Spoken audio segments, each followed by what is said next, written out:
Pagi itu, di balik bayang-bayang kota yang sibuk, seorang pria bernama Arka duduk dengan tenang di sebuah apartemen mewah. Di tangannya, sebilah pisau yang sudah terbiasa ia gunakan untuk menyelesaikan pekerjaannya yang gelap, berkilat tajam di bawah cahaya lampu meja. Ia mengamati pisau itu dengan penuh perhatian, senyum licik terukir di wajahnya yang dingin. Arka bukan sembarang orang. Ia adalah seorang pembunuh berantai yang telah beroperasi tanpa terdeteksi selama bertahun-tahun. Ia merasa dirinya tak terkalahkan.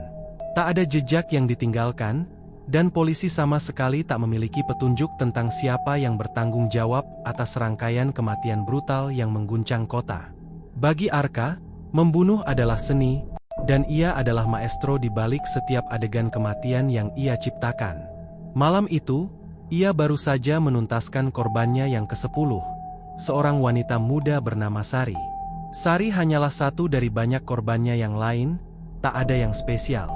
Ia selalu memilih mereka secara acak, memastikan mereka tak memiliki keterkaitan satu sama lain. Setiap pembunuhan dirancang dengan hati-hati agar terlihat seolah-olah dilakukan oleh orang yang berbeda. Arka percaya bahwa ia adalah pelukis di atas kanvas dunia kriminal yang tak terhentikan. Namun, ada sesuatu yang aneh setelah pembunuhan Sari. Saat Arka kembali ke apartemennya, ia menemukan sebuah pesan di pintu kamarnya. Sebuah amplop putih tanpa nama pengirim. Dengan hati-hati, ia membuka amplop itu dan membaca pesan yang tertulis di atas kertas lusuh. "Kau pikir ini hanya permainan? Satu persatu mereka akan datang kembali, Arka. Keadilan bukan milik dunia ini, tapi milik mereka yang telah kau ambil nyawanya." Pesan itu membuat Arka terdiam sejenak. Ia tidak takut, tapi pesan itu memicu rasa penasaran dalam dirinya. Siapa yang bisa tahu tentang aksinya? Tidak mungkin ada yang tahu. Ia telah merencanakan setiap pembunuhan dengan begitu hati-hati, tanpa ada kesalahan. Pesan itu pasti hanya ulah iseng seseorang. Tersenyum sinis, Arka meremas kertas itu dan membuangnya ke tempat sampah. "Omong kosong," gumamnya, lalu berjalan menuju kamar mandi untuk membersihkan diri. Namun, jauh di dalam pikirannya, perasaan aneh mulai merayap. Sesuatu tentang pesan itu tidak terasa benar. Beberapa hari kemudian, Arka kembali melakukan pekerjaannya. Kali ini, korbannya adalah seorang pria parubaya, seorang pegawai bank bernama Bagas. Seperti biasa, Arka menunggu hingga malam, mengikuti Bagas ke sebuah gang sepi di pinggiran kota, lalu menyerang dengan ketenangan seorang profesional. Bagas tidak sempat melawan, pisau Arka menembus dadanya dengan mudah. Semuanya berjalan lancar, tak ada saksi, tak ada kebisingan. Namun, saat ia meninggalkan lokasi pembunuhan, ia merasakan sesuatu yang ganjil. Di tempat yang biasanya sunyi, Arka mendengar suara langkah kaki mengikuti di belakangnya. Ia berhenti sejenak, lalu menoleh. Tidak ada siapa-siapa. Terlalu banyak berpikir, bisiknya pada diri sendiri, berusaha menenangkan pikirannya yang mulai gelisah. Tapi, langkah-langkah itu terus terdengar. Meskipun jalanan di belakangnya kosong, ia merasa seolah-olah ada yang mengawasi. Ia mempercepat langkahnya, namun suara itu tetap ada, seakan menggema di setiap sudut jalan. Ketika ia tiba di apartemennya, keringat dingin membasahi dahinya. Dan seperti sebelumnya, ada sebuah amplop putih yang menunggunya di pintu. Dengan tangan gemetar, Arka membuka amplop itu. "Kau pikir bisa kabur dari bayangan kematian, Arka? Mereka tahu siapa kau. Mereka tahu apa yang telah kau lakukan. Kau tidak bisa bersembunyi selamanya." Kali ini, pesan itu membuat Arka merinding. Sesuatu yang tak kasat mata seolah menghantui setiap kata yang tertulis di atas kertas itu. Arka mulai merasa ada sesuatu yang salah. Pesan-pesan ini bukan kebetulan. Tapi siapa yang tahu tentang dirinya? Siapa yang berani mengirimkan pesan ini? Ia memeriksa kamera pengintai di sekitar apartemennya, tapi tak ada apa-apa. Tak ada yang masuk atau keluar selama ia pergi. Seolah-olah amplop itu muncul dari ketiadaan. Arka tidak bisa tidur malam itu. Dalam pikirannya, bayangan Bagas dan Sari terus muncul. seakan menatapnya dengan tatapan dingin dan penuh dendam. Ia selalu menganggap korbannya hanya sebagai objek tanpa makna, tapi kali ini mereka mulai menghantuinya. Malam-malam berikutnya, Arka merasa semakin dikepung oleh sesuatu yang tak terlihat. Setiap kali ia keluar, ia merasakan kehadiran aneh yang mengikutinya. Suara-suara berbisik di telinganya, seolah-olah para korbannya mencoba berkomunikasi. Di cermin, ia melihat bayangan-bayangan samar di belakangnya, meskipun ketika ia berbalik, tidak ada siapapun di sana. Dan selalu, setelah setiap pembunuhan, amplop putih itu selalu menunggunya di pintu apartemennya. Pesan-pesan itu semakin mengancam. Arka, mereka sudah sangat dekat. Kau tidak bisa menghindari kami selamanya. Pembalasan akan datang. Siapkah kau menerima akhir yang telah kau ciptakan? Di antara pesan-pesan itu, ada deskripsi rinci tentang korbannya yang tidak mungkin diketahui orang lain. Bagaimana seseorang bisa tahu detail setiap kematian yang begitu spesifik? Arka mulai meragukan kewarasannya. Apakah ia sedang diawasi oleh polisi? Ataukah ada kekuatan lain yang bermain?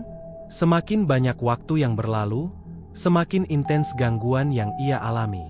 Suara langkah kaki yang mengikuti, bisikan yang semakin jelas, dan penampakan bayangan korban yang semakin sering muncul. Arka mulai kehilangan kendali atas pikirannya. Pada suatu malam, ketika ia sedang bersiap-siap untuk membunuh korban berikutnya, ia mendapati dirinya terdiam di depan cermin. Tatapan matanya yang dulu penuh kepercayaan diri, kini tampak goyah. Ia merasa lelah.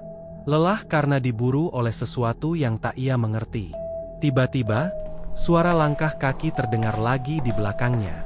Arka menoleh cepat, tapi kali ini ia benar-benar melihat sesuatu.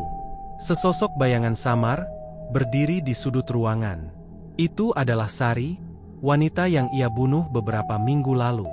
Wajahnya pucat, matanya kosong, dan darah masih mengalir dari luka di dadanya. Arka! Bisiknya dengan suara yang serak. Kau pikir kau bisa lari dari ini? Arka mundur, punggungnya menabrak meja. Ini tidak mungkin, gumamnya, berusaha mengendalikan ketakutannya. Kau sudah mati. Sari hanya tersenyum, senyum yang membuat bulu kuduk Arka berdiri. Kami semua akan kembali, Arka. Kami akan menuntut apa yang menjadi hak kami. Sebelum Arka sempat merespon, bayangan Sari menghilang, meninggalkan ruangan itu dalam keheningan yang menakutkan. Arka merasa tubuhnya gemetar hebat. Ini bukan lagi sekadar permainan. Apa yang dulu hanya ia anggap sebagai lelucon sekarang menjadi mimpi buruk yang nyata. Ia bergegas menuju pintu, berniat melarikan diri dari apartemen itu. Tapi ketika tangannya meraih gagang pintu, amplop putih lain sudah menunggunya. Kali ini, amplop itu lebih tebal, seolah-olah isinya bukan hanya sekadar pesan. Dengan jantung berdebar, Arka merobek amplop itu. Di dalamnya, ia menemukan selembar kertas dengan tulisan yang semakin buruk dan kacau. Waktumu sudah habis, Arka. Kami akan membawamu bersama kami. Dan di bawahnya, ada foto dirinya sendiri, diambil dari sudut ruangan, dengan sosok bayangan Sari berdiri di belakangnya. Arka terjatuh ke lantai, menggenggam foto itu dengan tangan gemetar. Kengerian melanda dirinya, membuatnya kehilangan keseimbangan. Ia tidak tahu lagi harus berbuat apa. Semua yang ia lakukan, semua yang ia banggakan, kini menjadi kutukan yang mengikutinya tanpa ampun. Tepat saat ia merangkak menuju pintu keluar, pintu itu terbuka sendiri, dan di sana, berdiri semua korbannya. Sari, Bagas, dan yang lainnya. Mereka menatapnya dengan tatapan kosong, namun penuh dengan dendam. Kau tidak bisa lari dari ini, Arka. Suara mereka bergema di ruangan itu. Kami datang untuk menjemputmu. Dengan teriakan penuh ketakutan, Arka mencoba melarikan diri, tapi tubuhnya terasa berat, seakan-akan sesuatu menahan kakinya. Sosok-sosok itu mendekat, mengelilinginya. Arka merasa tak bisa bergerak, tubuhnya seolah tertarik ke tanah oleh kekuatan yang tak terlihat. Suara mereka semakin jelas, semakin menyeramkan, seperti bisikan dari dunia lain yang menuntut keadilan. Wajah-wajah pucat mereka, berdarah dan cacat akibat kematian brutal yang ia sebabkan, kini tampak semakin nyata. Sari berdiri paling dekat dengan tatapan dingin menusuk jantung Arka. Ia berusaha meronta, tapi sia-sia. Cengkeraman kekuatan gaib itu terlalu kuat, membuatnya tak berdaya. Kalian bukan nyata. Ini hanya ilusi. Arka berteriak panik, mencoba meyakinkan dirinya sendiri. Namun, bayangan-bayangan itu tidak menghilang. Sebaliknya, mereka bergerak semakin mendekat, wajah-wajah mereka semakin jelas dalam kegelapan yang menyelimuti apartemennya. Kengerian yang dulu ia tumpahkan pada korbannya kini berbalik menghantuinya. Kau akan merasakan apa yang kami rasakan, Arka. Suara Bagas terdengar, serak dan dipenuhi kebencian. Kematian yang lambat dan menyakitkan. Arka tak bisa lagi menahan tangis. Ia, yang selama ini percaya dirinya tak terkalahkan, kini tersudut di ujung ketakutan paling dalam. Ia berusaha meminta maaf, tapi kata-kata itu terhenti di tenggorokannya. Ia tahu, tidak ada penebusan bagi dosa-dosa yang telah ia lakukan. Saat tangan-tangan dingin itu mulai menyentuh tubuhnya, Arka merasakan dingin luar biasa menjalar ke seluruh tubuhnya. Detak jantungnya semakin cepat, lalu mendadak melambat. Nafasnya tercekat, paru-parunya terasa seperti dihimpit batu berat. Ia tak lagi bisa bergerak atau melawan, hanya bisa merasakan penderitaan yang kini berbalik menghancurkannya. Di antara teriakan batinnya yang putus asa, satu pikiran terus berulang dalam benaknya. Bagaimana mungkin ini terjadi? Semua rencana pembunuhannya sempurna. Semua bukti sudah ia hilangkan, semua jejak sudah ia hapus. Tapi, ia tak pernah memperhitungkan yang satu ini, pembalasan dari arwah mereka yang sudah mati. Tubuh Arka kini seakan diseret masuk ke dalam kegelapan yang semakin dalam, sebuah jurang tanpa dasar. Teriakan-teriakan korban terdengar semakin keras, memekakkan telinga. Tangan-tangan mereka menariknya lebih dalam, meninggalkannya dalam kehampaan abadi. Di detik-detik terakhir sebelum segalanya menjadi gelap total, Arka menyadari satu hal yang membuatnya menggigil. Ini bukan sekadar mimpi buruk. Ini adalah hukuman. Pembalasan dari mereka yang tak lagi hidup, tapi tak pernah benar-benar mati. Berita tentang hilangnya Arka menyebar ke seluruh kota. Apartemennya ditemukan dalam keadaan berantakan, namun tidak ada jejak keberadaan pria itu. Polisi, yang selama ini tak pernah mencurigainya, hanya menemukan satu hal aneh di tempat kejadian. Sebuah amplop putih yang tergeletak di meja ruang tamu. Di dalam amplop itu, terdapat sebuah foto. Foto Arka, dengan tatapan ketakutan di wajahnya, dan di belakangnya, berdiri bayangan-bayangan samar. Tak ada yang bisa menjelaskan apa yang sebenarnya terjadi, tapi satu hal pasti. Pria yang dulu tak terkalahkan kini telah menghilang, ditelan oleh bayang-bayang kegelapan yang tak bisa dijelaskan. Kota itu kembali tenang, setidaknya untuk sementara. Namun, bagi mereka yang tahu, pembunuh yang dulu tak terkalahkan kini telah bertemu dengan keadilan.